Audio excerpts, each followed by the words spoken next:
I actually travelled on one of these little golf buggies, you know, these motorised vehicles, which took me to the recreation that they'd made of Gotham City. Gracias, en serio, por la oportunidad. A ambos, yo quisiera hablar sobre una producción que fue hace mucho tiempo, que fue en el 89, que trata sobre la historia ficticia de Norbert Smith. Quisiera preguntarte sobre cómo fue trabajar con Harry Enfield y bueno, que nos diga la experiencia y todo lo que acontecería. Okay, Carl.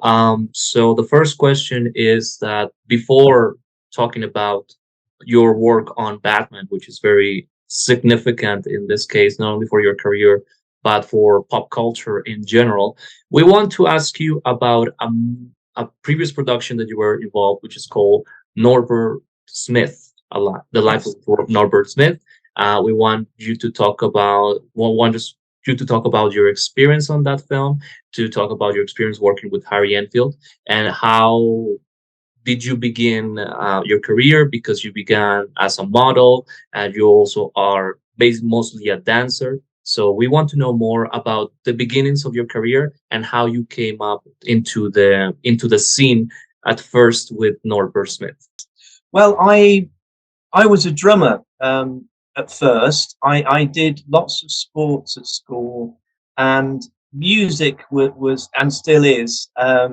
It's kind of paramount to my life. I mean, it's always been a passion of mine, music.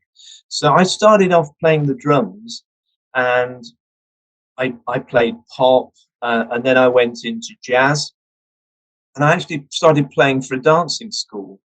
And through that dancing school, they actually noticed me at a social gathering. I was actually dancing, and they said, "Wow, you know, you should do more dance as well." And I was very, very interested in dance with the likes of Gene Kelly, Fred Astaire, Nicholas Brothers, Michael Jackson, all these wonderful people.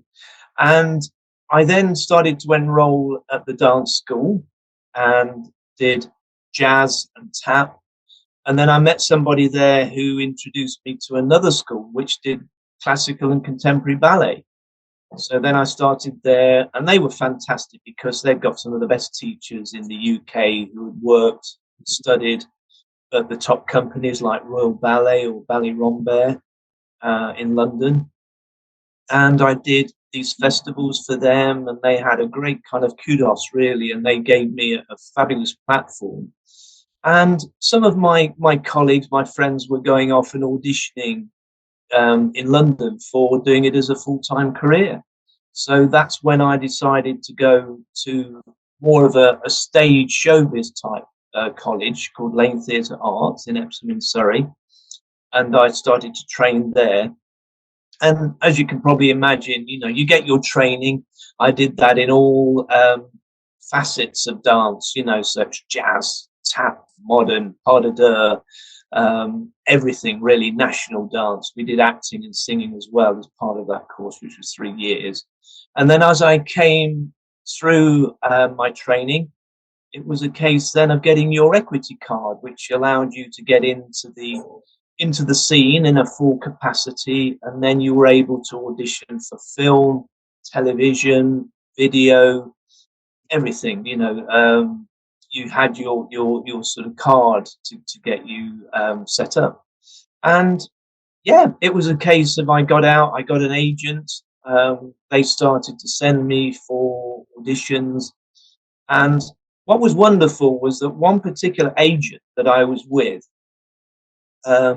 he was part of Dancers, who were like the first established dance agency in London. They were the guys that put me up for Batman, but in actual fact, they did break up the guys, the partnership, and one of the guys set up his own agency, and he'd got a very, very good choreographer working for him who did a lot of TV. She'd had a very good career herself, but I ended up working for an awful lot, which actually then gave me the opportunity to do the Harry Enfield, Norbert Smith project. And that was wonderful because Harry was somebody who I admired. He was very, very popular on British TV, very talented guy.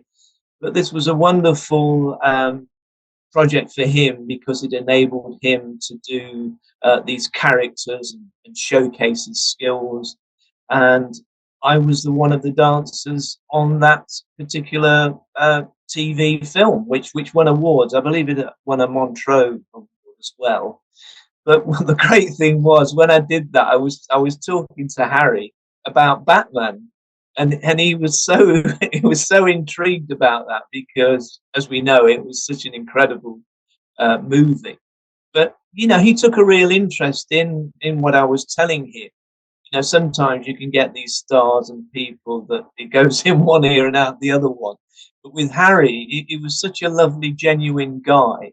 He was deeply interested in my experience, which I was talking to him about, and I loved that opportunity because I had a couple of lines in it, and it was also working with Con O'Neill, who was a big star in musical theatre and went on to do very well in subsequent films, as in the Batman movie. But yeah, that was how that all evolved with Harry Norbert Smith, and I think it's a wonderful thing. It's very much showcasing the old sort of theatricals, like Laurence Olivier and that kind of scene. So it was very, very good. So basically, since you told us the origin story of how Carl Newman came into the scene, into the British scene, now we want to ask you about this project, about this little movie called Batman, which which I think is a movie that 30 something years later still resonates with a lot of audiences, still catches new generations of viewers. And on my experience, it's a movie that really changed my way of seeing things and actually motivated me to become a filmmaker.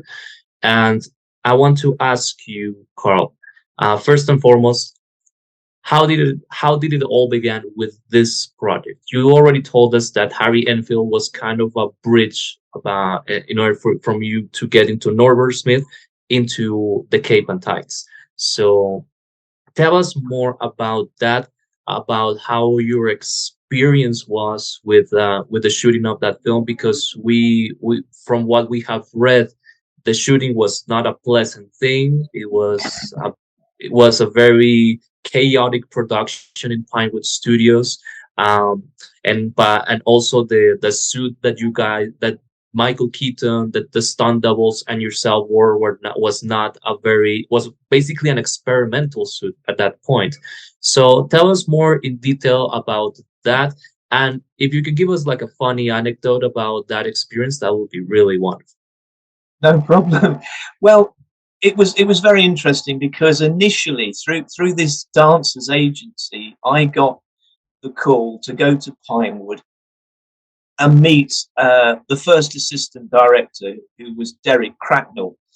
And I went along. I didn't get the full sort of scope of everything. Sometimes your agent or they don't always get the right information. But I went along to Pinewood, met Derek. It all seemed to go very, very well, what was being discussed. Then I left, didn't hear anything for a few weeks afterwards, which was disappointing.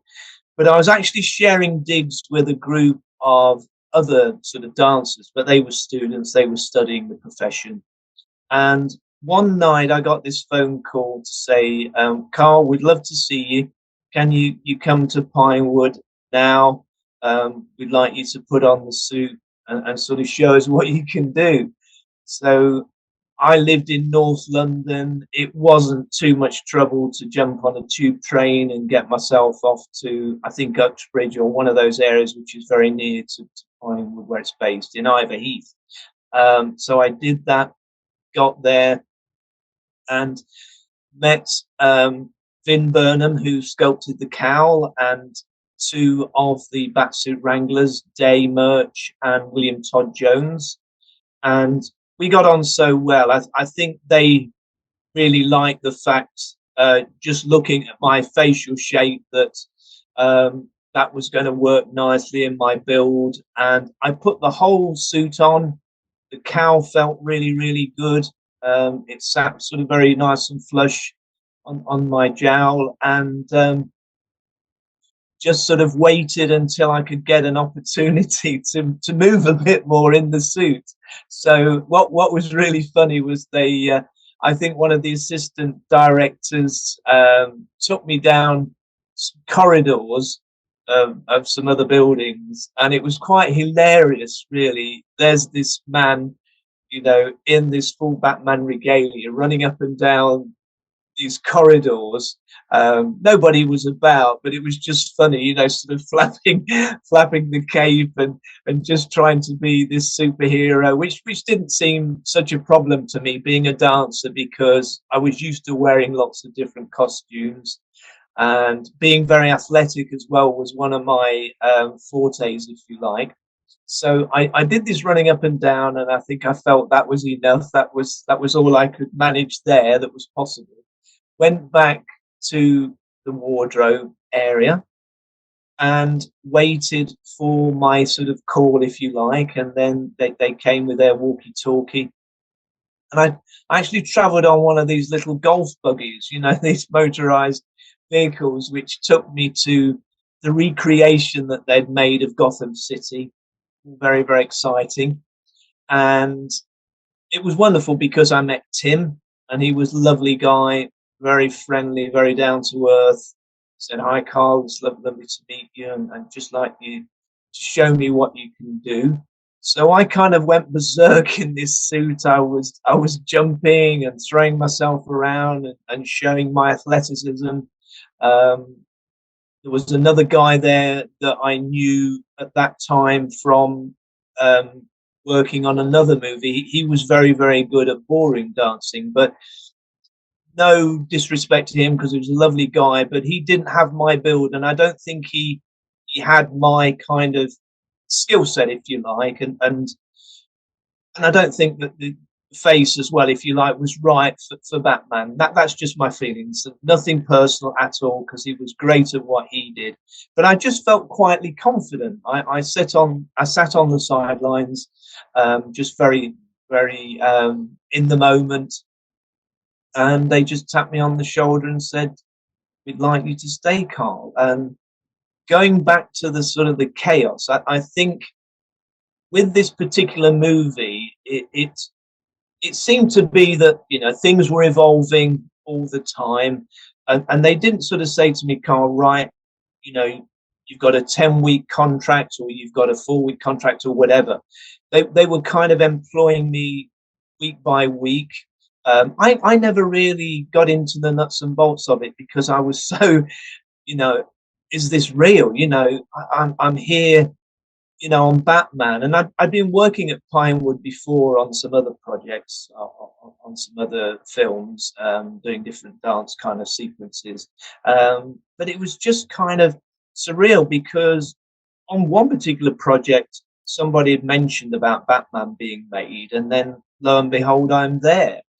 But it was just a case of, you know, with filming that there's a lot of time to set shots up and kind of logistics and everything else. I spent, I think, the initial few days and things just getting a feel, watching some of the filming, because I became very, very good friends with the wardrobe department. They just took me under their wing, and they were sort of looking after me, and I knew where I needed to be, and they were kind of doing all that for me. And really, it was just a case of, yes, as we know, you're kind of using all your senses, you're taking it all in, seeing what effects they're using, just being absolutely blown away with the design of the whole movie itself. I was very, very lucky as well, because not long after I'd been there, I met the publicity people, and they said, "Look, Carl, we'd love to do a lot of publicity work with you, because, you know, we want to portray how a dancer looks in the costume." But I think there was more than that, really. I think it allowed them to have other scope, because Michael could do what he could do in the time constraints, but I was there and I could be there when he was filming, and I could be taken to a particular place and all these publicity shots, which was amazing. And say, being a dancer and being an athlete, I was able to do these poses and things, and do all that. But really, with regards to any major chaos and how the suits felt, I never, and I'm not trying to make myself look even clever or whatever you might feel, but I didn't feel as though it was a burden, because I think with dancers anyway, they are masochists. They put their body, like stunt people, on the line, and they're not at all worried about if something's tight, or if it's uncomfortable, within reason. That they'll tough it out. And so when I put this on, I knew it was hot, and it was thick, and it was cumbersome, and it was restrictive, but I just took it all in my stride, really, and just got on with it. And I thought, the more I can do, the better. And I think what I loved about film, and Tim in particular, was that Tim allowed me to develop myself as well. So he would have ideas, of course, he knew what he wanted, but he allowed me the freedom. Some directors can do this. There's like an organic sense. I mean, there are some organic directors. I think Mike Lee, Ken Loach might be a couple of them, where they allow, with the script, it's not too scripted. They can allow for improvisation. They can allow for dialogue that can go a bit more than being too kind of strict.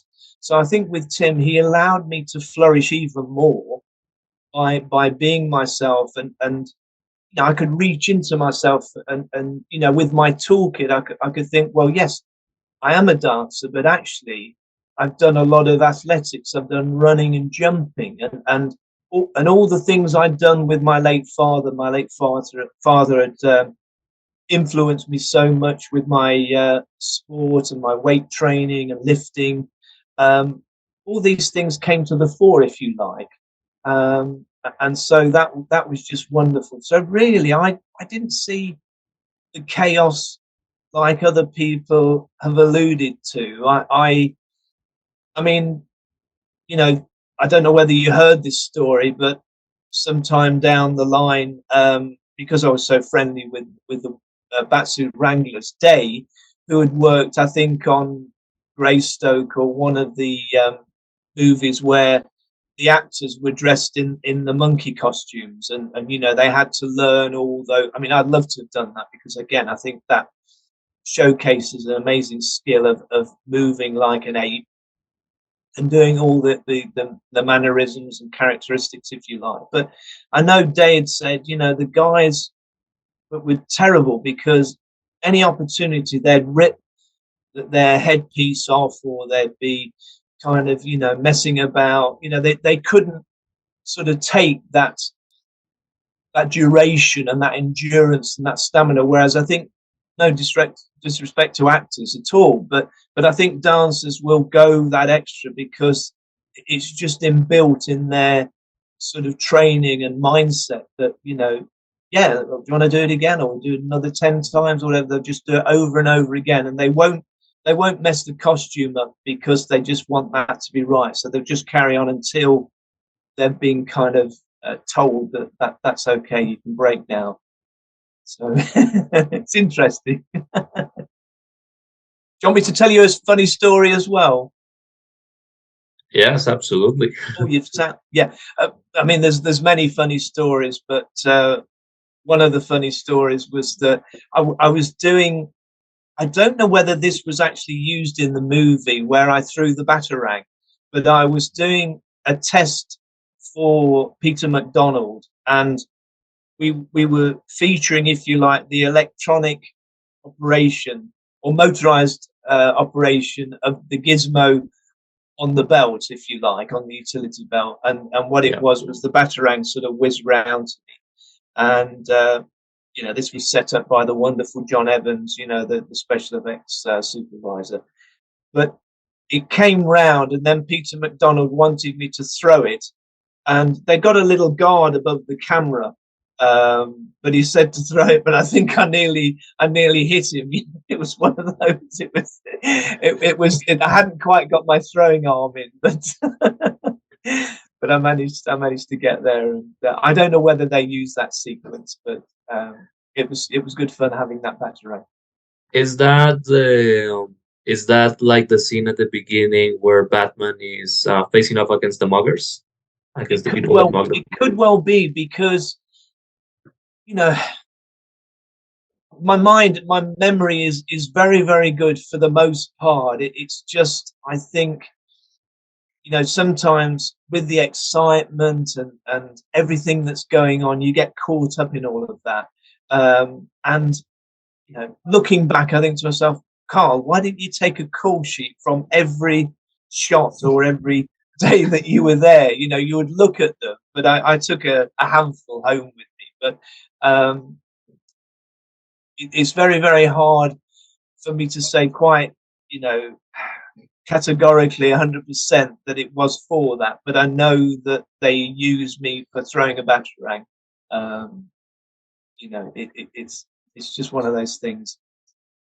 From what I've seen on your profile and later on the pictures taken by Herb Ritz, I noticed that basically on most of the so-called bad turn scenes, it is you who is doing the bad turns, and those scenes are awesome. By the way, I remember every single time we watch those bad turns, like it's like, wow. I mean, obviously we understand that there was a constraint in the neck, that's why you guys couldn't move it that much, but I think, like Michael Keaton said on an interview, that he's claustrophobic, and that helped him to get into the skin of the character, so you guys had to move like this. And now that we have seen all this, and it has been parodied and has been referenced in a lot of things, what is your favorite pattern of those that you did on the film? Wow. I'm very, very proud of the one in the bell tower. That one where I've got Lawrence, who's trying to get me. I mean, I've done quite a lot in there with where I emerge from the trapdoor, and then I'm walking around, and then I'm sort of swishing the cape. But I think that one. But I think from the fact of the danger element, the Axis Chemical, for me was one. I mean, I'm so proud of everything, but that in particular, because people sometimes don't always understand.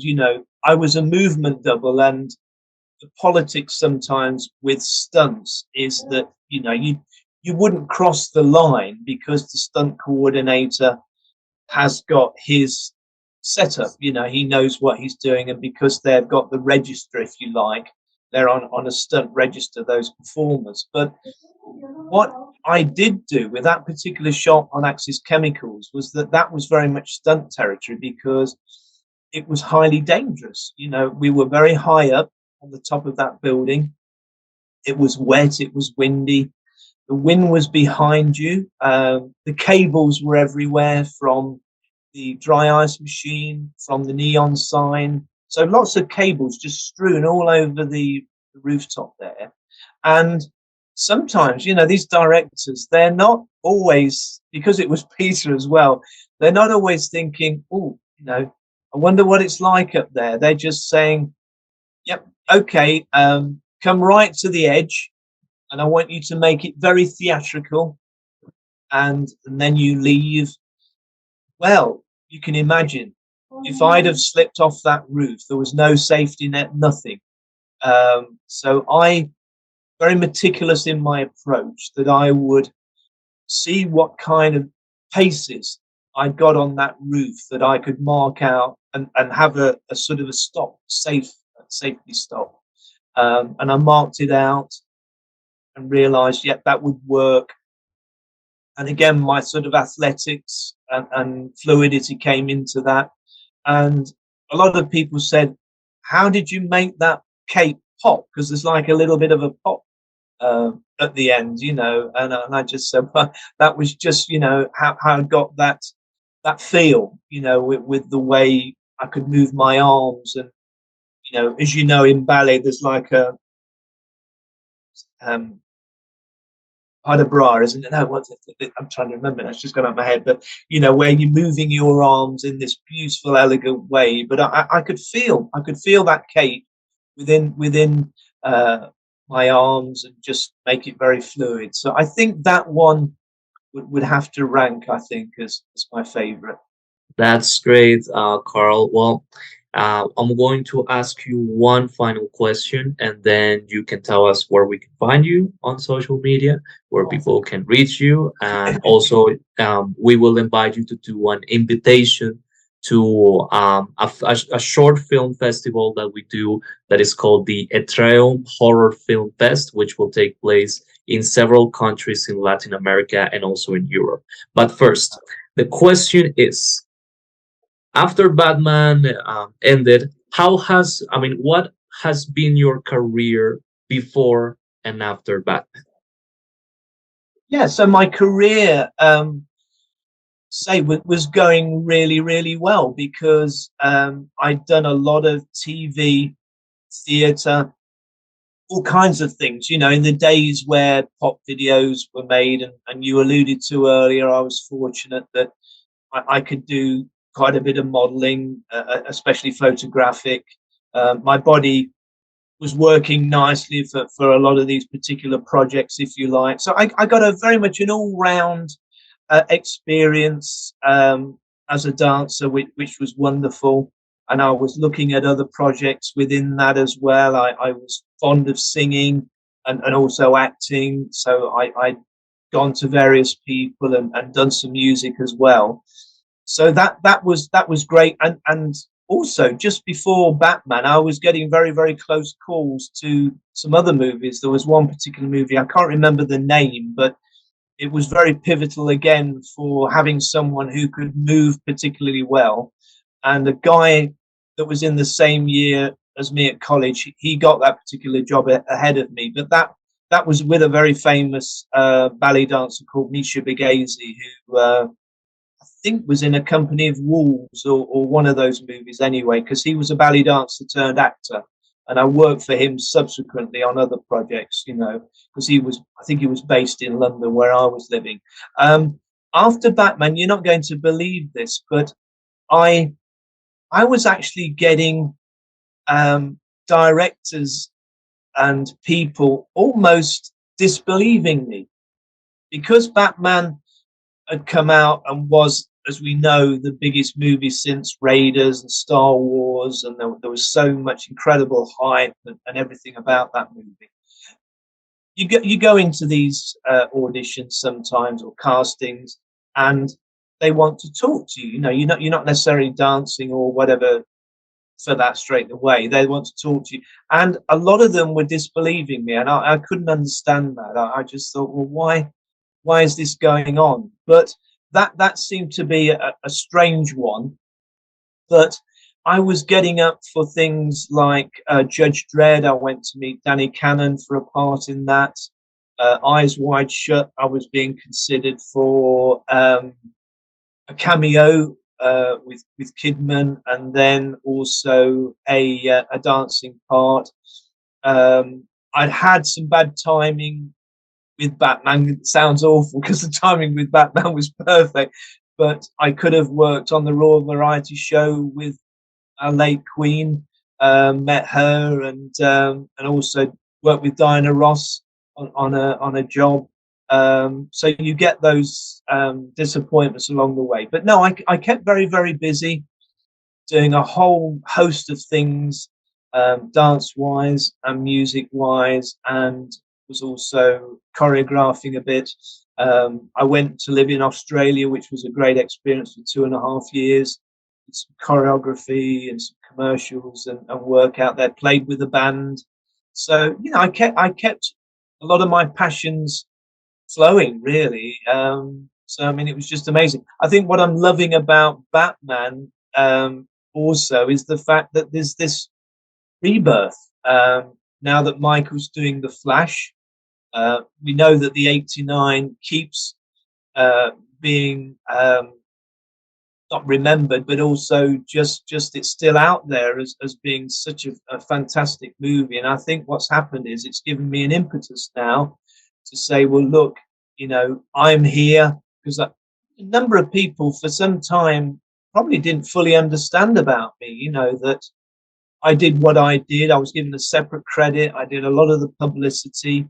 I should have done returns. I think there was a big, it's all happening again now, and there's a potential of me to hopefully get out to the States and do maybe some conventions or meet the fans, whatever it can be. Sean Reeves is working on this fantastic suit for me. So it's looking fantastic, really.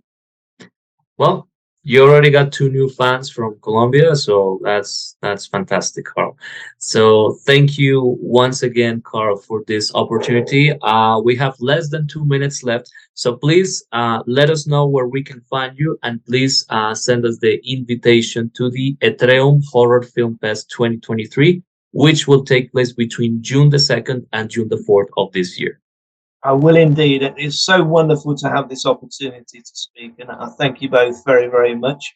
And I think one of the best ways for the fans people to get hold of me and have a look at what's going on is through my Instagram, which is Ballybat1989, and then I also have another Instagram account which allows people to look at. I've got some wonderful signed photographs available. I've also got some T-shirts which are works of art in their own life, in their own way. That's Ballybat_collective 1989. So people can reach me there. And there's just some really great things on the horizon. The fact that I've got Dennis Baptiste that's doing this most amazing new portrait of me. There's something which I can't tell you just yet, but I received it today from America, and that's very, very exciting. So I shall discuss more on that as and when.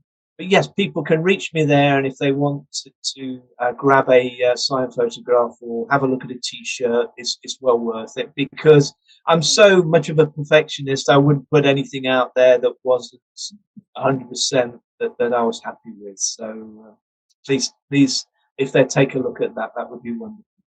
Muchas gracias por la oportunidad. Thank you so Muchas much. gracias. God bless you. What we can. God bless you. Muy bien. Gracias. Bye bye. Bye bye. Thank you.